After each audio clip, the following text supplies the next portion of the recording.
Holly Scott. I'm going to be doing industrial water contamination and ethical misconduct. We're going to start in Camp Lejeune, which had a really serious, its Marine Corps base had a very serious water contamination. Camp Lejeune is in Jacksonville, North Carolina, and it's been a training facility since 1942. It has trained over 47,000 Marines. The water contamination exposed 155,000 people to industrial solvents, and it started in the 1950s, and it continued to infect people until the 1980s when somebody discovered the contamination. So the causes of the crisis at Camp Lejeune. At the time, there were 2 water treatment facilities, Tarawa Terrace and Hadnot Point, and they each had their own wells, and the wells were the ones that were infected with volatile organic compounds known as VOCs. It's hard for me to pronounce the exact contaminants, but I'm going to try. Perchloroethylene, I believe. I'm going to refer to it as PCE, was the main contaminant in the well at Tarawa Terrace. The main contaminant at Hadnot Point was trichloroethylene, or TCE. The contamination was caused by improper disposal of the contaminants from the Marine Corps base, as well as a dry cleaner that was down the street from the base, and they just totally disregarded the proper disposal of the contaminants. There were many health consequences. It led to miscarriages, deaths, low birth rate, leukemia, eye defects, and each adult was supposedly had ingested 2 quarts of water per day of the contaminated water. So the TCE and the PCE also led to non-Hodgkin's lymphoma, leukemia, rectal, bladder, lung, and breast cancer, mood effects, multiple myeloma, aplastic anemia, and miscarriages. So this is just kind of to sum it up. This is something that the Marine Corps base put out after the outbreak had occurred. Harmful chemicals got into the water supply. Many chemicals were found, but those were the 2 most prominent that caused the most effects. The unsuspecting drank the water, used it to shower, and then it made many people become ill. So the results, in 1985, both of the wells were shut down. The contaminants seeped into the drinking water and were ingested by the Marines and their families. It was the contamination was only in the base, which was good. It didn't leak out to the rest of the community in that area in Jacksonville. And as a result, the government is actually still offering compensation to the Marines and their families for their health expenses and to recoup some of what they lost. So the summary of the ethics that was violated, the camp as well as the dry cleaners both did not regard people's well-being, and as a result contaminated many people, and they just had a lack of beneficence, and that is a lack of concern for people's health and well-being. So then we move on to Woburn, Massachusetts, which was also a major contamination epidemic.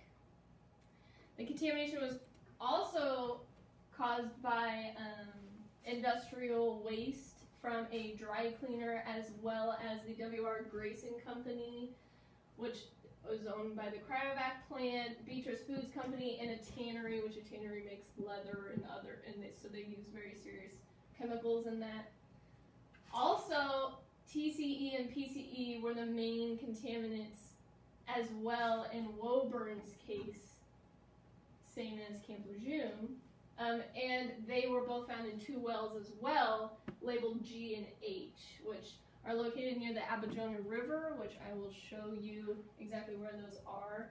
So the river is along here, and then the wells H and well G. G was built in 1964, H was drilled in 1966. When the wells were first in place, Residents complained that there was a bad taste in their mouth, that it was making their children ill, they were sick all the time. A lot of people suffered from leukemia, but this was immediately after the wells had been drilled. So then whenever they went to do testing, they didn't actually find any substantial enough evidence at the time because it was all so new. The wells were eventually closed in 1979, which I will get to later as well. W.R. Grace manufactured equipment. They used solvents to clean tools, prepare tools to be sent out, and TCE was dumped in a trench near their business, which is obviously not how you go about disposing of your waste. Beatrice Foods Company and the tannery, same thing. They also were implementing toxins into the groundwater, and they claimed that they didn't know that that was going on. They had no, W.R. Grace had no comment on the matter. Universe was also the dry cleaning company that used PCE in their business, same as the Camp Lejeune.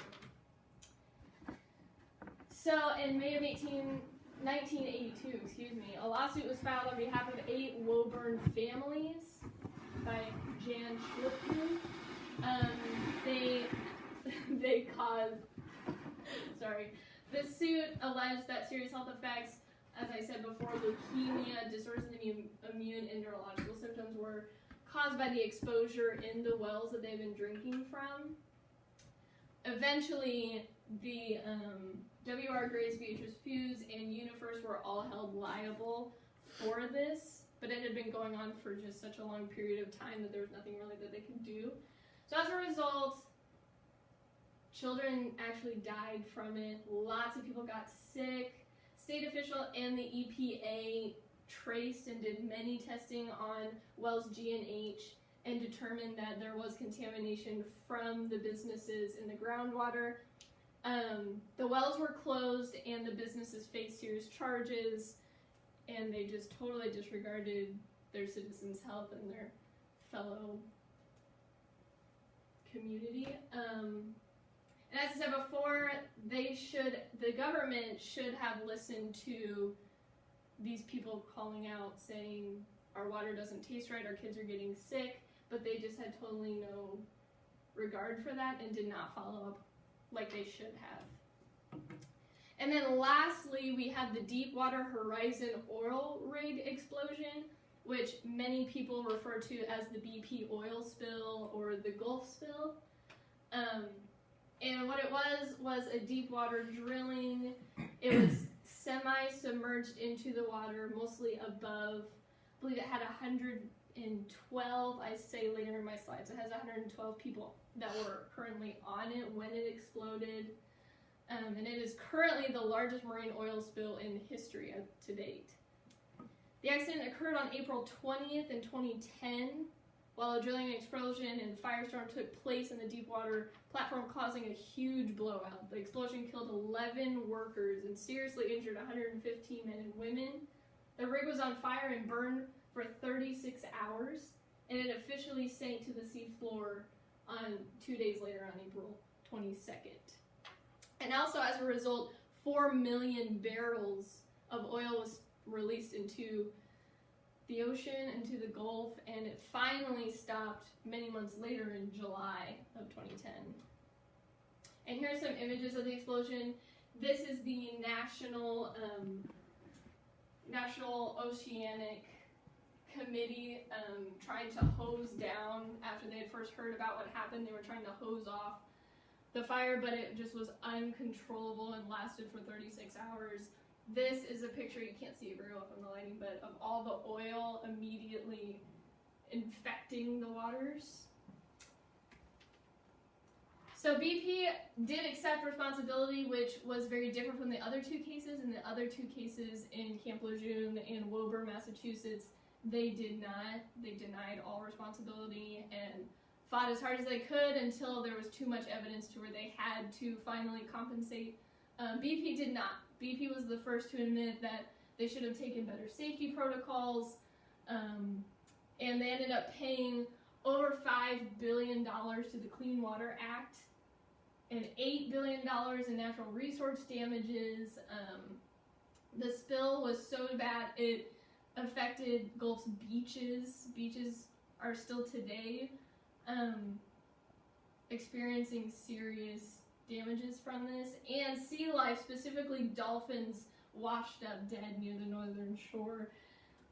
Here are some pictures of this dead dolphin, and also BP got extremely bad press. Somebody made this and it went viral. It's a bunch of dead animals in the sea and oil spilling everywhere on their logo. So the ethics in the deep water spill is different from the other two, as I said before, because BP was the first to admit their mistake, but it goes beyond misconduct because water drilling is just an inherently dangerous business to be in, and it has many, so that's really actually where the ethics comes in for this particular case. Not whose fault it was, but more, should we even be deep water drilling? Is it worth the oil that we're getting risking another explosion like this one? And even if oil companies institute safeguards like BP tried, the ethical principles of beneficence regarding their employees' safety and health were just totally disregarded in this.